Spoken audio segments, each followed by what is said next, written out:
আজকে 5 আগস্ট 2024 সালের এই দিনে আপনারা জানেন, সবাই অবগত আছেন, বাংলাদেশে ফ্যাসিবাদের যারা দোষর ছিল, যারা দেশে স্বৈরতন্ত্র কায়েম করেছিল, সেই শেখ হাসিনা কিন্তু পালিয়ে গেছিল আজকের এই দিনে। সারা বাংলাদেশের মানুষ, ছাত্র সমাজ একসাথে হয়ে এই ফ্যাসিবাদের দোসরদেরকে বাংলাদেশ থেকে বিতাড়িত করার জন্য কিন্তু 5 তারিখে 2024 সালের 5 তারিখে মাঠে নেমেছিল এবং বাংলাদেশ থেকে ফ্যাসিবাদের দোসরদের বিতাড়িত করতে পেরেছিল। সেই দিনের 2 বছর উদযাপন উপলক্ষে আজকে বাংলাদেশের প্রধানমন্ত্রী জনাব তারেক রহমান আজকে কিন্তু জুলাই স্মৃতি জাদুঘর উদ্বোধন করেছেন। এই গণভবনে সাধারণ মানুষের জন্য আগামীকাল থেকে উন্মুক্ত থাকবে। এই ফ্যাসিবাদের দোসর বাংলাদেশে মানুষের স্বাধীনতা কেড়ে নিয়েছিল, বাক স্বাধীনতা কেড়ে নিয়েছিল। 5 তারিখে আমরা 2 বছর উদযাপন করছি।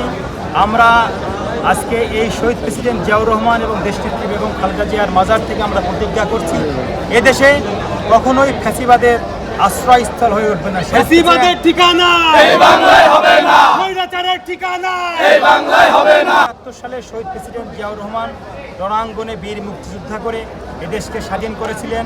90-এ দেশনেত্রী বেগম খালেদা জিয়ার রাজপথ থেকে এদেশ থেকে ফ্যাসিবাদের মুক্ত করেছিলেন।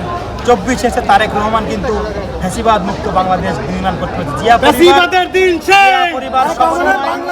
জিয়া পরিবার সবসময় এদেশের মানুষের স্বার্থে, গণতন্ত্রের স্বার্থে, স্বাধীনতার স্বার্থে, সার্বভৌমত্বের সাথে শহীদ প্রেসিডেন্ট জিয়াউর রহমান, দেশনেত্রী বেগম খালেদা জিয়া এবং তাদের সুযোগ্য পুত্র জনাব তারেক রহমান সারা বাংলাদেশে এবং পৃথিবীতে বিরল একজন ব্যক্তিত্ব, যার পিতা ছিল প্রেসিডেন্ট এবং মাতা ছিল প্রধানমন্ত্রী এবং তিনিও প্রধানমন্ত্রী হয়েছেন। এবং আমরা মনে করি বিগত সময়ে সব থেকে জনপ্রিয় প্রেসিডেন্ট ছিলেন শহীদ প্রেসিডেন্ট জিয়াউর রহমান এবং সব থেকে জনপ্রিয় প্রধানমন্ত্রী ছিলেন দেশনেত্রী বেগম খালেদা জিয়া।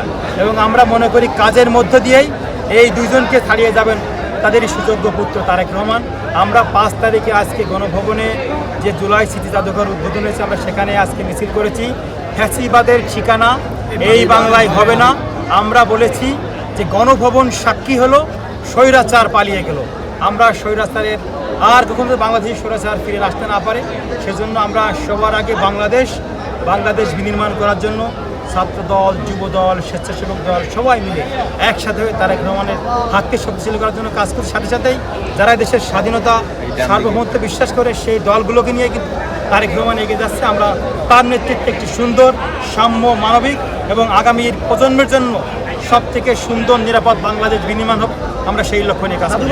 এক সময় ছিল ছাত্রলীগের সাথে যুক্ত হয়ে, এখন আবার সাধারণ শিক্ষার্থীর সাথে যুক্ত হয়ে তারা আদর্শ ধারণ করে একটা, কিন্তু ভিতরে প্রকাশ করে আরেকটা। শিবিরের কর্মী কিন্তু সাধারণ শিক্ষার্থী সেজে সব ক্যাম্পাসে তারা মত সৃষ্টি করছে। আমরা একটি বিষয় স্পষ্ট করতে চাই, এদেশের মানুষ সচেতন, আপনারা সচেতন, প্রত্যেকেই এখন সচেতন নাগরিক। অতএব যারা দ্বিচারিতা করবে, মনের ভিতরে একটি আদর্শ লালন করবে, বাইরে একটা পথ, তাদের ঠিকানা এই বাংলাদেশে হবে না। ফ্যাসিবাদের যেমন পতন হয়েছে, গুপ্তদের পতন হবে। এবং সবার আগে বাংলাদেশ শিক্ষার্থী বান্ধব বাংলাদেশ, জনকল্যাণ বান্ধব বাংলাদেশ, গণতন্ত্রের জন্য বাংলাদেশ, সেই বাংলাদেশ বিনির্মাণ করার জন্য তারেক রহমান কাজ করছেন এবং আমরা অনেক দূর অগ্রসর হয়েছি।